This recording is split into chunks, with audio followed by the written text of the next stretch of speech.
അപ്പോൾ hi guys, നമുക്ക് പുതിയൊരു വീഡിയോയിലേക്ക് എല്ലാവർക്കും സ്വാഗതം. അപ്പോൾ നമ്മുടെ റീസ്റ്റോറേഷൻ വർക്ക് നടന്നുകൊണ്ടിരിക്കുകയാണ്. ഇഞ്ചി നമ്മൾ കാണിച്ചു അതല്ലേ, ഇഞ്ചി നൈസായിട്ട് ഇതിൻ്റെ സ്റ്റോക്ക് കളർ തന്നെ നമുക്ക് കിട്ടിയിട്ടുണ്ടായിരുന്നു. അപ്പോൾ ഇതിൻ്റെ ഒരു പീസ് കൊണ്ടുപോയിട്ടാണ് നമ്മൾ ഈ ഒരു സ്റ്റോക്ക് കളർ ഇഞ്ചിന് വേണ്ടി നമ്മൾ എടുത്തത്. പിന്നെ ഈ ഒരു സെൻറ്റർ പോർഷനിൽ നമുക്ക് ബ്ലാക്ക് കൊടുത്തിട്ടുണ്ട്, ഹെഡിലല്ല വേറെ കളർ നമുക്ക് കൊടുത്തേക്കുന്നത്. പിന്നെ ഹീറ്റ് റെസിസ്റ്റ് ചെയ്യാനുള്ള മാക്സിമം നമ്മൾ ഇഞ്ചിൽ നമ്മൾ ചെയ്തിട്ടുണ്ട്. അപ്പോൾ ടാങ്കും കാര്യങ്ങളെല്ലാം അടിക്കാനെ കൊണ്ട് ചെയ്താൽ ഇതാണ് മഡ് ഗാർഡ് ഷോറൂമിൽ നിന്ന് അവൈലബിൾ അല്ല. അവരെ ഒരു സെക്കൻഡ് എടുത്താണ് അപ്പോൾ അത് റീപെയിൻ ചെയ്ത് സെറ്റാക്കിയിട്ടേക്കാണ്. ഫ്ലിപ്കാർട്ടിൽ നിന്ന് വാങ്ങിച്ച സ്റ്റിക്കറും കാര്യങ്ങളൊക്കെ അത് എങ്ങനെ ചെയ്തേക്കുന്നത് ഡീറ്റെയിലായിട്ട് ഞാൻ പറയാം. അത് ടാസ്ക്കാണ് അത് ചെയ്യാൻ കൊണ്ട്. ടാസ്ക് എന്ന് പറഞ്ഞു കഴിഞ്ഞാൽ ഫസ്റ്റ് നമുക്ക് വേറൊരു കളർ അടിച്ചിട്ട് വേണം ആ ഒരു ചെയ്യാൻ. ഇതാണ് അവസ്ഥ സ്റ്റിക്കർ കാര്യങ്ങളല്ല. അപ്പോൾ സ്റ്റിക്കറിൻ്റെ ഈ ഒരു സൈഡും കാര്യങ്ങളെല്ലാം നമ്മൾ കത്തിലേക്ക് വെട്ടിയിട്ട് എന്നാൽ മാത്രമേ നമുക്ക് കറക്റ്റായിട്ട് വരത്തുള്ളൂ. കാരണം ഓൾറെഡി ഞാൻ അത് വെട്ടാതെ ഞാൻ ചെയ്തായിരുന്നു. നമുക്ക് സൈഡ് എഡ്ജ് കാര്യങ്ങളെല്ലാം ചെറിയ ബബിൾസും കാര്യങ്ങളായിട്ട് നിൽക്കുന്നതാണ് ഉണ്ടായിരുന്നു. നമ്മുടെ റൂമിൻ്റെ അവസ്ഥ ഞാൻ കാണിച്ചതാണ്. പാട്ടും കാര്യങ്ങളെല്ലാം വാങ്ങിച്ച് കൂട്ടിയിട്ട് സെറ്റ് ചെയ്യുന്ന സമയത്ത് നല്ലൊരു ചടങ്ങുണ്ട്. ആദ്യം നമ്മൾ പെയിന്റ് ചെയ്തപ്പോഴത്തേനും ഈ ഒരു കളർ അല്ലായിരുന്നു നമ്മുടെ എഞ്ചിൻ നമ്മൾ കൊടുത്തിരുന്നത്. കുറച്ചുകൂടെ ഡാർക്കായിട്ടുള്ളൊരു ഗോൾഡാണ് നമ്മൾ വാങ്ങിച്ചുകൊണ്ട് വന്ന് അടിച്ചത്. അപ്പോൾ നമ്മൾ കറക്റ്റ് പീസ്, അതായത് നമ്മുടെ ഇഞ്ചിൻ്റെ ചെറിയ പീസോ അല്ലെങ്കിൽ ഈ സസ്പെൻഷൻ്റെ ഒരു ചെറിയ തുണ്ടോ കാര്യങ്ങൾ എന്തെങ്കിലും കൊണ്ടുപോയിട്ട് വേണം നമ്മൾ പെയിന്റ് ചൂസ് ചെയ്യാൻ കൊണ്ട്. അങ്ങനെ കറക്റ്റായിട്ട് നമുക്ക് ഏതാണോ കളർ നമുക്ക് വേണ്ടത് അതേ കളർ അവർ മേക്ക് ചെയ്ത് നമുക്ക് തരും. അപ്പോൾ അങ്ങനെ നമുക്ക് എന്തായാലും ആ ഒരു കറക്റ്റ് ഗോൾഡ് തന്നെ നമുക്ക് കിട്ടിയിട്ടുണ്ട് ഇഞ്ചിൽ. ഇതിൻ്റെയും ഈ ഒരു ഹാൻഡിൽ ബാറിൻ്റെയും ഈ ഒരു പീസ് നമ്മൾ കൊണ്ടുപോയിട്ടാണ് ഈ ഒരു കളർ മേക്ക് ചെയ്ത് എടുത്തുകൊണ്ട് വന്നത്. പെയിൻറ്റിങ്ങിന് ഏകദേശം റേറ്റ് വന്നേക്കുന്നത് ഞാൻ കാണിച്ചത്. ഇത് പെയിൻറ്റ് എടുത്തതിൻ്റെ തുണ്ടും കാര്യങ്ങളാണ്. അപ്പോൾ എനിക്ക് ഏകദേശം ഇതിൽ മാത്രം, അതായത് ഫസ്റ്റ് ടൈമിൽ ഞാൻ എടുത്തപ്പോഴത്തേന് 4620 രൂപയാണ് നമുക്ക് ഈ ഒരു പെയിൻറ്റും കാര്യങ്ങളെല്ലാം എടുത്തപ്പോഴത്തേന് ഫസ്റ്റ് എമൗണ്ട് വന്നത്. പിന്നെ അതിനുശേഷം ഇടയ്ക്കൊക്കെ പോയി എടുത്തിട്ടുണ്ട്. ടോട്ടൽ നമുക്ക് പെയിൻറ്റിൻ്റെ കോസ്റ്റ് വന്നിരിക്കുന്നത് ഒരു 6000 അടുപ്പിച്ചാണ് നമുക്ക് റേറ്റ് വന്നിരിക്കുന്നത്. പിന്നെ അതേപോലെ തന്നെ ഈ കൂട്ടത്തിൽ അതിൻ്റെ സാൻഡ് പേപ്പറും കാര്യങ്ങളും അതിൻ്റെ ടിന്നർ പ്രൈമർ എല്ലാം തന്നെ ഇതിൽ ഉൾപ്പെടുന്നുണ്ട്. പിന്നെ എനിക്ക് ഈ ഒരു പെയിൻറ്റ് എടുത്തതിൽ നഷ്ടം വന്നതെന്ന് പറഞ്ഞു കഴിഞ്ഞാൽ ഈ ഒരു ഫസ്റ്റ് ടൈമിൽ നമ്മൾ അടിച്ച ഗോൾഡ്, ആ ഒരു ഗോൾഡ് കറക്റ്റ് കളർ കിട്ടാനുകൊണ്ടുള്ള 2 വട്ടം ഞാൻ ഗോൾഡ് എടുത്തായിരുന്നു. ഇത് 3ാമത്തെ വട്ടം എടുത്ത് ഗോൾഡാണ് എനിക്ക് കറക്റ്റായിട്ട് കിട്ടിയത്. അപ്പോൾ 3ാമത്തെ തവണ എടുത്തത് ആ ഒരു പീസ് കൊണ്ടുപോയിട്ട് തന്നെയാണ് ആ ഒരു കളർ ഞാൻ ചൂസ് ചെയ്തത്. അപ്പോൾ അങ്ങനെ ഒരു ചെറിയൊരു 600-700 അടുപ്പിച്ച് എനിക്കൊരു ചെറിയൊരു വ്യത്യാസം വന്നിട്ടുണ്ടായിരുന്നു ഇതിന്. ബാക്കിയെല്ലാം കൊണ്ടും എല്ലാം സെറ്റായിരുന്നു. അപ്പോൾ ഇനി എന്തായാലും ബ്ലാക്കും കാര്യങ്ങളെല്ലാം ഇനി ഇപ്പം ഇതിന് ക്ലിയർ അടിക്കണം. അപ്പം ഈ ഒരു സ്റ്റിക്കർ നമുക്ക് ഒട്ടിച്ച് ഫിനിഷ് ചെയ്യണം. അപ്പം ഫിനിഷ് ചെയ്തതിന് ശേഷം ലാസ്റ്റ് നമുക്ക് ഇനി കാണാം. ഈ ഒരു സ്റ്റിക്കറില്ലേ, ഈ ഒരു സ്റ്റിക്കർ വാങ്ങിച്ചെന്ന് പറഞ്ഞു കഴിഞ്ഞാൽ കരീഷ്മ സിഡമാറിൻ്റെ ഒരു വൈറ്റ് വണ്ടിക്കുള്ള സ്റ്റിക്കറായിരുന്നു. അവന്മാർ എനിക്ക് കൊറിയർ ചെയ്തത്. ഞാൻ ബ്ലാക്ക് തന്നെയാണ് ഓർഡർ ചെയ്തത്. എന്നാലും എനിക്ക് കൊറിയർ വന്നപ്പോഴത്തേന് അത് വേറെ കളറായിരുന്നു. അപ്പോൾ നമ്മൾ ഇതിന് കുറച്ച് നമ്മൾ മോഡിഫിക്കേഷൻ ചെയ്തിട്ടാണ് നമ്മൾ ചെയ്തത്. അതായത് ഈ ഒരു സ്റ്റിക്കർ എന്ന് പറയുമ്പോഴത്തേക്ക് നല്ല ഈ ഒരു ബ്ലാക്ക് ഡോട്ട് കാണുന്നില്ലേ, ഈ ബ്ലാക്ക് ഡോട്ടിൻ്റെ ബാക്കിൽ നമ്മൾ ഏത് കളർ അടിക്കുന്നോ ആ കളറായിരിക്കും ഈ ഒരു വൈറ്റ് കളറായിട്ട് നിൽക്കുന്നിടത്ത് അറിയാൻ പോകും. കാരണം ഇതൊരു ക്ലിയർ ആയിട്ടുള്ളൊരു വൈറ്റ് അല്ലത്, അടി ബാക്കിലത്തെ ഒരു സ്റ്റിക്കറിൻ്റെ കളറാണ് ഈ ഒരു വൈറ്റ് ആയിട്ട് കാണുന്നത്. അപ്പോൾ അതിന് പകരം ഒരു റെഡ് കളറാണ് നമുക്ക് ആ ബാക്കിലത്തെ സ്റ്റിക്കർ എന്നുണ്ടെങ്കിൽ ആ ഒരു കളറായിരിക്കും നമുക്ക് അറിയാൻ പറ്റുക. അപ്പോൾ നമ്മൾ ഓൾറെഡി ഇത് ഒട്ടിച്ചെല്ലാം വെച്ചിട്ടാണ്. അപ്പം ഈ ഒരു സൈഡ് കാര്യങ്ങളെല്ലാം നമുക്ക് കട്ട് ചെയ്യാൻ പറ്റും. കാരണം നമ്മൾ ഈ ഒരു ഭാഗത്ത് നമ്മൾ സിൽവർ കളർ അടിച്ചിട്ടാണ് ഈ ഒരു സ്റ്റിക്കർ നമ്മൾ ഒട്ടിക്കാൻ പോകുന്നത്. എന്നാൽ മാത്രമേ നമുക്ക് ഈ ഒരു ഫിനിഷിങ്ങിൽ ഇത് ഈ ഒരു സിൽവർ കളറിലെ ഈ ഒരു സിൽവർ കളർ എന്ന് പറഞ്ഞു കഴിഞ്ഞാൽ നമ്മൾ ഓൾറെഡി ഈ അടിച്ചിരിക്കുന്ന കളറാണ് ഈ പ്രൊജക്റ്റ് ചെയ്തിരിക്കുന്നത്. അല്ലാതെ ബ്ലാക്കിൻ്റെ പുറത്ത് നമ്മൾ ഡയറക്റ്റ് ആയിട്ട് ഈ ഒരു സ്റ്റിക്കർ ഒട്ടിക്കുകയാണെന്നുണ്ടെങ്കിൽ ഈ ഒരു ഷൈനിങ് കിട്ടത്തില്ല. പകരം ഫുള്ള് ബ്ലാക്ക് ആയിട്ടൊരു സ്റ്റിക്കർ മാത്രമായി പോയാൽ. അപ്പോൾ അതുകൊണ്ട് നമ്മൾ ഇത് ക്ലിയർ ആയിട്ട് ഈ ഒരു കളർ അടിച്ചിട്ടാണ് ഈ ഒരു സ്റ്റിക്കർ ഒട്ടിക്കുന്നത്. അപ്പം ഈ ഒരു സ്റ്റിക്കർ ഒട്ടിച്ചതിന് ശേഷം ഇത് ഫുള്ള് ബ്ലാക്ക് റീപെയിൻ്റാണ് ചെയ്യുന്നത്. പിന്നെ അതേപോലെ തന്നെ ഈ ഒരു സ്റ്റിക്കർ കാര്യങ്ങളെല്ലാം പെയിൻറ്റിങ് കഴിഞ്ഞതിന് ശേഷമാണ്, അതായത് ഫുള്ള് ബ്ലാക്ക് അടിച്ചതിന് ശേഷം ഈ ഒരു സ്റ്റിക്കർ ഒട്ടിക്കും. അതിന് ശേഷമാണ് നമ്മൾ ക്ലിയറും കാര്യങ്ങളെല്ലാം അടിച്ച് ഫിനിഷ് ആക്കുന്നത്. അതുപോലെ ഈ ഒരു പീസ് നമ്മൾ ഫുള്ള് ബ്ലാക്ക് അടിച്ചായിരുന്നു. അപ്പോൾ ആ ഒരു പീസ് നമ്മൾ 6 ഒട്ടിച്ചിട്ടുണ്ട്. ഇത് നമ്മൾ ക്ലിയർ അടിച്ചിട്ടില്ല, അടിക്കാൻ വെച്ചേക്കണം. അപ്പം ലാസ്റ്റ് എല്ലാം കൂടി ഒരുമിച്ചാണ് ഇതിന് ബാലൻസ് ക്ലിയർ അടിക്കാൻ പോകുന്നത്. ഇത് നമ്മൾ ടെസ്റ്റിന് വേണ്ടി നമ്മൾ ഒന്ന് അടിച്ച് ക്ലിയർ അടിച്ച് സെറ്റാക്കി നോക്കിയതാണ്. അപ്പോൾ 6 കാര്യങ്ങളെല്ലാം ഞാൻ ഒട്ടിച്ചിട്ടുണ്ട്. പിന്നെ ഇതിൻ്റെ പറയുകയാണെന്നുണ്ടെങ്കിൽ നമ്മൾ ഈ ഒരു സൈഡ് കണ്ടില്ലേ, ഈ ഒരു സൈഡ് ഞാൻ കട്ട് ചെയ്തിട്ടില്ലായിരുന്നു. അപ്പം ഇതുപോലെ കട്ട് ചെയ്താൽ മാത്രമേ നമുക്ക് ആ ഒരു ഫിനിഷിങ് നമുക്ക് കിട്ടത്തുള്ളൂ. അപ്പോൾ അതുകൊണ്ട് നിങ്ങൾ മാക്സിമം ഈ ഒരു സ്റ്റിക്കർ ചെയ്യാൻ നേരം ഈ ഒരു സാധനം വാങ്ങുകയാണെന്നുണ്ടെങ്കിൽ ഇതിൻ്റെ മേളിലോട്ടിരിക്കുന്ന ചെറിയൊരു എഡ്ജ് ഉണ്ട്. അപ്പോൾ ആ ഒരു എഡ്ജ് കറക്റ്റായിട്ട് നിങ്ങൾ കട്ട് ചെയ്യുകയാണെന്നുണ്ടെങ്കിൽ നല്ല ക്ലിയർ ആയിട്ട് നിങ്ങൾക്ക് ഈ ഒരു സ്റ്റിക്കർ ഒട്ടിച്ചെടുക്കാൻ പറ്റും. പിന്നെ അതിൻ്റെ കൂടെ തന്നെ വന്നതാണ് ഈ ഒരു കോഴിക്കോട് പെർഫോമർ എഫ് എന്ന് പറയുന്ന ഒരു സ്റ്റിക്കർ കാര്യങ്ങളെല്ലാം അതിൻ്റെ കൂടെ തന്നെ വന്നതായിരുന്നു. പിന്നെ നമ്മൾ കോംബോ ആയിട്ടാണ് ഓർഡർ ചെയ്തത്. ഞാൻ ഫ്ലിപ്കാർട്ടിൽ നിന്നാണ് സ്റ്റിക്കർ കാര്യങ്ങളെല്ലാം എടുത്തത്. ഇത് നമ്മുടെ ടാങ്കിൻ്റെ സൈഡിൽ വരുന്നതാണ്. പക്ഷേ ഇത് ഒരു ഡയമണ്ട് രീതിയിലുള്ളൊരു സ്റ്റിക്കറാണ് നമുക്ക് വരുന്നത്. അപ്പം അത് ഡയറക്റ്റായിട്ട് നമ്മൾ ഒട്ടിച്ച് കഴിഞ്ഞാൽ ബബിളും കാര്യങ്ങളെല്ലാം വേണമെങ്കിൽ പെട്ടെന്ന് അറിയാൻ പറ്റും. അതുകൊണ്ട് തന്നെ ഈ ഒരു സൈഡ് കാര്യങ്ങളെല്ലാം വെട്ടി ആ ഒരു കറക്റ്റ് ഇസഡ് മാത്രമായിട്ടാണ് നമ്മൾ വെട്ടിയെടുത്തേക്കുന്നത്. പിന്നെ അതിൻ്റെ കൂടെ വരുന്നത് ഒരു ഹീറോയുടെ 2 സ്റ്റിക്കർ, ഹീറോ ഹോണ്ട എന്ന് പറയുന്ന 2 സ്റ്റിക്കർ വരുന്നുണ്ട്. ടാങ്കിൽ ഒട്ടിക്കാൻ കൊണ്ട് ഗിയർ ഷിഫ്റ്റ് കാര്യങ്ങൾ, പിന്നെ അതേ കണക്ക് തന്നെ നമ്മുടെ വണ്ടിക്ക് ഒഴിക്കാനുള്ള ഓയിലിൻ്റെ ഗ്രേഡ് കാര്യങ്ങളെല്ലാം ഇത് മെൻഷൻ ചെയ്തിട്ടുണ്ട്. പക്ഷേ ഞാൻ ഈ ഒരു ഓയിലില്ല എൻ്റെ വണ്ടിക്ക് ഞാൻ യൂസ് ചെയ്യുന്നത്. ഞാൻ യൂസ് ചെയ്യുന്ന ഓയിൽ അത്യാവശ്യം എൻ്റെ വണ്ടി സ്മൂത്തായിട്ട് റൺ ചെയ്യുന്നതാണ്.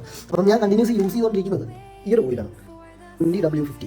അപ്പം ഇത് ഞാൻ ഏകദേശം ഒരു 3000 കൂടി പോയി കഴിഞ്ഞാൽ ഒരു 3500 ഈ ഒരു ഓയിൽ നമ്മൾ ചേഞ്ച് ചെയ്യാറുണ്ട്. അതും ഈ ഒരു ഓയിൽ എന്ന് പറഞ്ഞു കഴിഞ്ഞാൽ 1.2 ലിറ്റേഴ്സാണ്, 1.2 ലിറ്റേഴ്സാണ് ഈ ഒരു ഓയിൽ വരുന്നത്. ഇതിൻ്റെ MRP വരുന്നത് 655 രൂപയാണ് ഇതിൻ്റെ MRP വരുന്നത്. അപ്പോൾ ഇതാണ് എൻ്റെ വണ്ടിയിൽ ഞാൻ ഒഴിക്കുന്നത്. പിന്നെ മാക്സിമം ഞാൻ പോകാറുള്ളത് ലോങ് ആയതുകൊണ്ട് തന്നെ എനിക്ക് അത്യാവശ്യം റിഫൈൻഡ് ആയിട്ട് ഈ ഒരു ഓയിൽ നമുക്ക് റിഫൈൻഡ് ആയിട്ട് നമുക്ക് കിട്ടുന്നുണ്ട്.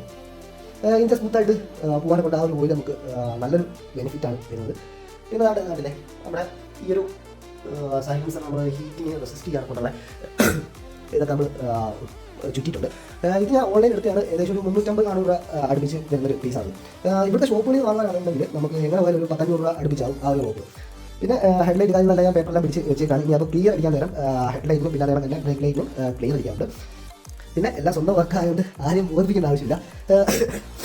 നൈസായിട്ട് നോക്കി വേണം നമ്മൾ തന്നെ ചെയ്യുക, അതേ ഉള്ളൂ.